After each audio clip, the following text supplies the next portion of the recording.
आप देख रहे हैं राष्ट्रीय हिंदी न्यूज।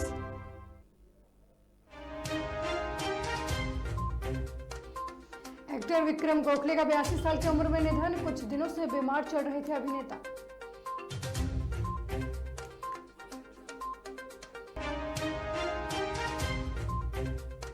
श्रद्धा हत्याकांड मामले में हुआ डीएनए टेस्ट। सूत्रों के मुताबिक अवशेषों का डीएनए श्रद्धा के पिता के डीएनए से हुआ मैच।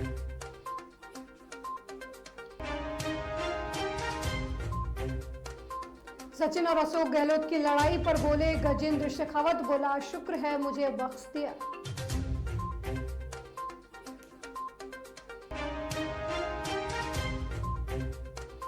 ऋचा चड्ढा के बयान पर बोले नरोत्तम मिश्रा, कहा ये सेना है सिनेमा नहीं ऋचा जी।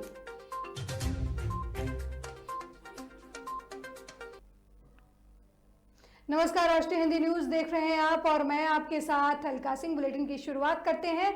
एक्टर विक्रम गोखले का 82 साल की उम्र में निधन हो गया है। एक्टर ने पुणे स्थित अस्पताल में 26 नवंबर की दोपहर अंतिम सांस ली। पुणे के वैकुंठ क्रेमेटोरियम में आज शाम ही उनका अंतिम संस्कार किया जाएगा। पिछले कुछ दिनों से खबरें आ रही थी कि एक्टर पुणे स्थित दीनानाथ अस्पताल में भर्ती थे। उनका इलाज चल रहा था, हालत थोड़ी नाजुक थी। हालांकि डॉक्टर्स उन्हें रिवाइव करने की पूरी कोशिश कर रहे थे। विक्रम गोखले के दोस्त राजेश दामले ने भी इस बारे में जानकारी दी और कहा कि विक्रम की हालत नाजुक थी। उनका निधन नहीं हुआ, लेकिन एक्टर ने आज दोपहर ही अस्पताल में अंतिम सांस ली। हालांकि परिवार की ओर से इस मामले में भी अब ये जानकारी आ चुकी है। आपको बता दें कि गोखले का निधन हो गया है। काफ़ी दिनों से वो बीमार चल रहे थे और अब आज शाम ही उनका अंतिम संस्कार किया जाएगा। वहीं श्रद्धा मर्डर के इस मामले में पुलिस को जंगल में मिले शव के टुकड़ों में कुछ का डीएनए श्रद्धा के पिता से मैच हो गया है, ऐसी जानकारी सामने आ रही है। मीडिया रिपोर्ट्स के मुताबिक फॉरेंसिक जांच में पता चला कि जंगल से मिली हड्डियां श्रद्धा की ही हैं। उनका डीएनए श्रद्धा के पिता से मैच हो गया है। पुलिस को रिपोर्ट्स का इंतजार है। स्पेशल सीपी सागर प्रीत हुड्डा ने कहा कि अभी तक डीएनए टेस्ट रिपोर्ट नहीं मिली है। वहीं श्रद्धा के पिता विकास वालकर ने सीबीआई जांच की मांग की है। एक न्यूज चैनल के साथ इंटरव्यू के दौरान उन्होंने कहा कि आफ्ताब अभी भी पुलिस को गुमराह कर रहा है और इस मामले की सीबीआई जांच होनी चाहिए। वो श्रद्धा को लगातार ब्लैकमेल करता रहा है, उसे डरा धमका कर रखता था। श्रद्धा को साफ शब्दों में कहता था कि वो उसे मार डालेगा। उन्होंने कहा कि आफ्ताब का परिवार भी इसमें शामिल है।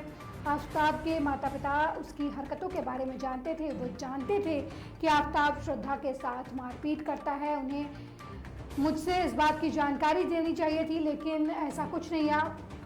उन्होंने दावे के साथ कहा कि आफ्ताब का परिवार भी इस हत्या में शामिल है।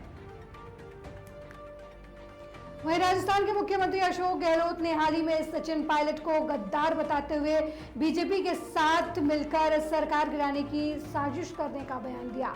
उन्होंने कहा कि बीजेपी दफ्तर से 10 करोड़ रुपए उठाए गए थे और इस साजिश में बीजेपी के मंत्री धर्मेंद्र प्रधान सहित कई लोग शामिल थे। गहलोत के इस बयान पर चुटकी लेते हुए केंद्रीय जल शक्ति मंत्री गजेंद्र सिंह शेखावत ने कहा कि भगवान का शुक्र है कि इस बार उन्होंने मुझे बख्श दिया। सीएम गहलोत का ये बयान तब आया है जबकि उनके पाले के 3 बड़े नेताओं के खिलाफ अनुशासनहीनता की कार्रवाई न होने से नाराज होकर प्रदेश प्रभारी अजय माकन ने अपने पद से इस्तीफा दे दिया है। केंद्रीय जल शक्ति मंत्री गजेंद्र सिंह शेखावत ने कहा कि राजस्थान कांग्रेस में जिस तरह का घमासान चल रहा है वो जग जाहिर है। हालांकि ये कांग्रेस का अंदरूनी मामला है, उनके घर के मैटर्स हैं जिनके साथ मुख्यमंत्री हमेशा ही भाजपा और भाजपा नेताओं को जोड़ देते हैं। कल भी उन्होंने 2 मंत्रियों का नाम लिया। शुक्र है कि मुख्यमंत्री ने इस बार मेरा नाम नहीं लिया।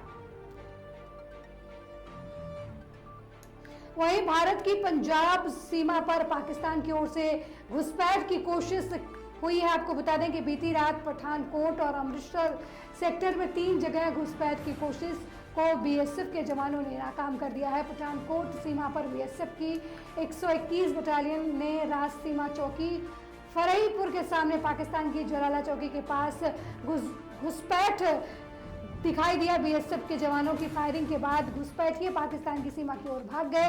वहीं अमृतसर की सीमा चौकी दाऊक में देर रात करीब 10 बजे ड्रोन भी दिखाई दिया, जिसे बीएसएफ के जवानों ने मार गिराया।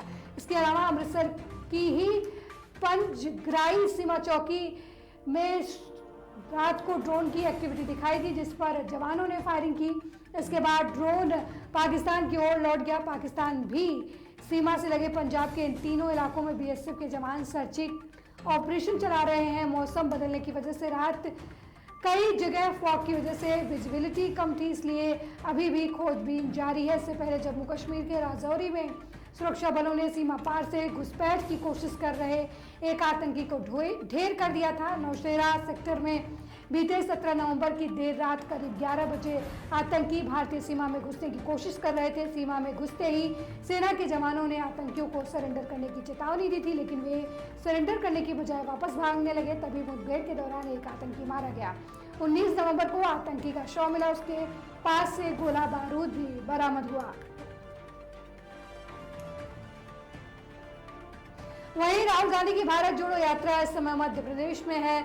मध्य प्रदेश में भारत जोड़ो यात्रा के चौथे दिन राहुल गांधी धार्मिक रंग में रंगे नजर आए। पीतांबर पहने राहुल गांधी अलग ही नजर आ रहे थे। दरअसल राहुल गांधी की बहन प्रियंका गांधी भी ओंकारेश्वर मंदिर पहुंचे और भगवान शिव की पूजा की। राहुल गांधी ने पूजा करते एक वीडियो भी शेयर किया है जिसमें वो पूजा में लीन दिखाई दे रहे हैं। राहुल गांधी का ये फोटो खंडवा जिले के ओंकारेश्वर में ब्रह्मापुरी घाट का है, जहां वो हाथों में दीपक लेकर नर्मदा मां की आरती कर रहे हैं। इस दौरान राहुल गांधी एक संत की तरह नजर आ रहे हैं। उनकी बड़ी हुई दाढ़ी, सिर पर मालवा का साफा और बदन पर ओम लिखी हुई चुनरी ओढ़कर राहुल ने पूजा अर्चना की। हालांकि उनके हाथ में स्मार्ट वॉच भी नजर आई। नर्मदा घाट पर आरती करते हुए फोटो राहुल गांधी ने अपने ट्विटर पर शेयर की। उसमें राहुल ने लिखा, शिव त्याग है और तप भी है, करुणा भी है और रुद्र भी है, अनादि और अनंत है। द्वादश ज्योतिर्लिंगों में से एक भगवान ओंकारेश्वर मंदिर में आराधना और साथ में नर्मदा आरती करने का सौभाग्य प्राप्त हुआ। हर हर नर्मदे, हर हर महादेव। आरती के दौरान राहुल गांधी की बहन और कांग्रेस महासचिव प्रियंका गांधी वाड्रा और उनके जीजा रॉबर्ट वाड्रा भी मौजूद रहे।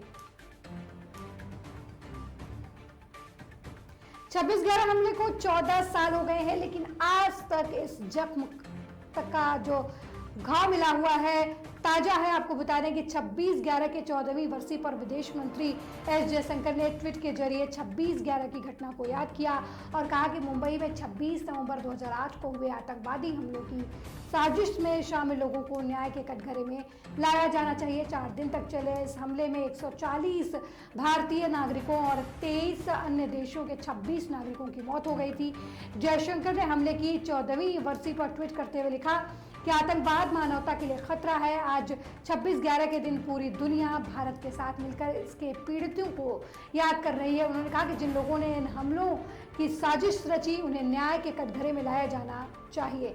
उन्होंने कहा कि अंतर्राष्ट्रीय समुदाय के जिम्मेदार सदस्यों के रूप में ये हमारी जिम्मेदारी है कि हम पीड़ितों के दुख को याद करें और आतंकवादियों को न्याय दिलाने के प्रयासों में जुटे रहें। जयशंकर ने सोशल मीडिया पर साझा किए गए एक संक्षिप्त वीडियो में कहा कि अब आतंकवाद की बात आती है तो भारत इसे कभी नजरअंदाज नहीं करेगा। जयशंकर ने कहा कि हम कभी समझौता नहीं करेंगे और न्याय सुनिश्चित करने के अपने प्रयास को कभी नहीं छोड़ेंगे। वहीं तिहाड़ में बंद दिल्ली की आम आदमी पार्टी सरकार में मंत्री सत्येंद्र जैन की मुसीबतें लगातार बढ़ती जा रही हैं। पहले तो वायरल वीडियोज सत्येंद्र जैन के सर के दर्द बने हुए थे, फिर राव एवेन्यू कोर्ट ने इन वीडियो के प्रसारण को रोक लगाने वाली याचिका को खारिज कर दी। सत्येंद्र जैन की मुसीबतें यहाँ भी नहीं रुकी। अब जैन की स्पेशल फूड देने वाली याचिका पर आज राव एवेन्यू कोर्ट में सुनवाई हुई। सुनवाई के दौरान कोर्ट ने उनकी याचिका खारिज कर दी। याचिका में सत्येंद्र जैन ने जेल में ड्राई फ्रूट्स और फल देने की मांग की थी, लेकिन कोर्ट ने इसे सिरे से नकार दिया। बता दें कि सत्येंद्र जैन की ओर से उनके धार्मिक उपवास पर रहने के चलते विशेष भोजन की मांग की गई थी, लेकिन कोर्ट ने याचिका को खारिज कर दिया। गलवान को लेकर ऋचा चड्ढा के ट्वीट पर बवाल मचा हुआ है। सोशल मीडिया पर उनका और उनके पति अली फजल और उनकी अपकमिंग फिल्म फुकरे 3 का बायकॉट हो रहा है। इतना ही नहीं, आम लोगों के साथ साथ फिल्म मेकर अशोक पंडित, के मेमन, अक्षय कुमार, अनुपम खेर, विवेक अग्निहोत्री जैसे बॉलीवुड सितारे जो है वो ऋचा चड्ढा पर सवाल कर रहे हैं। अब इस कड़ी में मध्य प्रदेश के गृह मंत्री डॉक्टर नरोत्तम मिश्रा ने भी सेना के खिलाफ किए गए ऋचा के ट्वीट पर आपत्ति जताई है। ऋचा चड्ढा को नसीहत देते हुए एमपी के गृह मंत्री ने कहा कि वो सेना का सम्मान करना सीखे। नरोत्तम मिश्रा ने ऋचा चड्ढा को नसीहत देते हुए आगे कहा कि रियल लाइफ और रील लाइफ में अंतर समझें, ये सेना है, सिनेमा नहीं। ऋचा चड्ढा की टिप्पणी राष्ट्रभक्तों को आहत पहुंचाने वाली है। दरअसल ऋचा ने एक यूजर के पाकिस्तान अधिकृत कश्मीर को लेकर किए गए ट्वीट पर रिएक्ट करते हुए गलवान का तंज भरे लहजे में जिक्र किया था।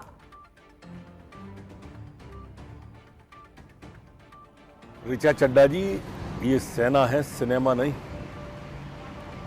रील लाइफ में और रियल लाइफ में अंतर होता है।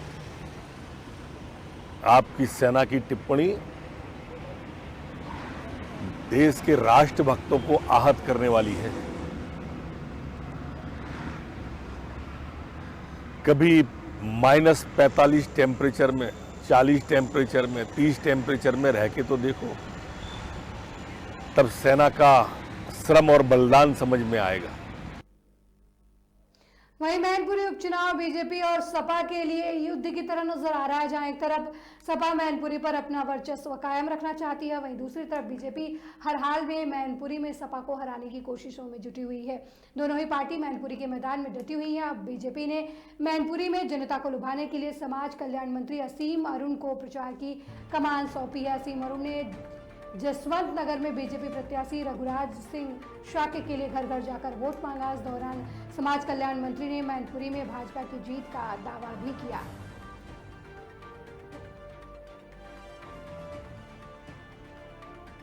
मेरे साथ इस बुलेटिन में फिलहाल इतना ही। देश दुनिया की तमाम खबरों को देखने के लिए देखते रहिए राष्ट्रीय हिंदी न्यूज।